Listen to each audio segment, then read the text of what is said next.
यहाँ भगवद गीता के अध्याय 9 से 13 तक के मुख्य जीवन शिक्षाओं का सारांश बिंदुवार दिया गया है। वेट, भगवान का सर्वव्यापक रूप। भगवान हर जगह उपस्थित हैं और हर जीव में उनका वास है, इसलिए सभी प्राणियों का सम्मान करना चाहिए। 2. भक्ति का महत्व। भगवान तक पहुंचने का सबसे सरल और प्रभावी मार्ग भक्ति है। सच्चे मन से की गई भक्ति ही भगवान को प्रसन्न करती है। 3. समर्पण का भाव। जब हम अपने जीवन के सभी कार्य भगवान को समर्पित कर देते हैं तो हमारा मन शांत हो जाता है और हमें सफलता मिलती है। 4. निर्मल हृदय की महत्ता। जो व्यक्ति निःस्वार्थ और बिना किसी अपेक्षा के कर्म करता है वह भगवान के प्रिय होता है। ऐसा हृदय भगवान का सच्चा भक्त होता है। 5. संतुलित जीवन। जीवन में सुख दुख, हानि लाभ और मान अपमान को समान दृष्टि से देखना चाहिए।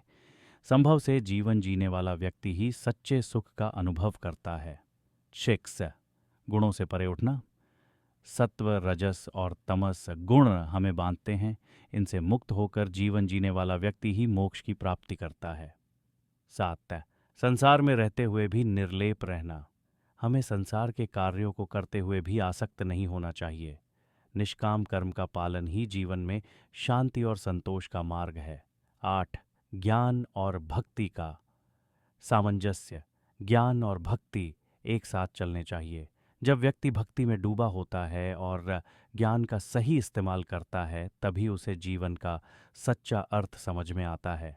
9. आत्मा और शरीर का भेद। शरीर नश्वर है पर आत्मा अमर और शाश्वत है। आत्मा को पहचानना और इसके महत्व को समझना ही जीवन का उद्देश्य है। 10. अहंकार का त्याग। अहंकार हमें बंधन में डालता है। जब हम अहंकार का त्याग कर अपने कर्म भगवान को समर्पित करते हैं तब हमें शांति मिलती है। 11. मोह और आसक्ति से मुक्त होना। सांसारिक मोह और इच्छाओं से मुक्त होने पर ही हम भगवान के निकट पहुंच सकते हैं और सच्चे सुख की प्राप्ति कर सकते हैं। 12. भगवान का साक्षात अनुभव। भगवान का विराट रूप हर चीज में व्याप्त है और इस दिव्य अनुभव से व्यक्ति की चेतना जागृत होती है। हमें हर चीज में भगवान की उपस्थिति को महसूस करना चाहिए। 13. धैर्य और स्थिरता। जीवन में धैर्य और मानसिक स्थिरता बहुत महत्वपूर्ण है। स्थिर मन वाला व्यक्ति ही सही निर्णय ले सकता है और जीवन के संघर्षों का सामना कर सकता है। 14. कर्म का फल भगवान पर छोड़ना।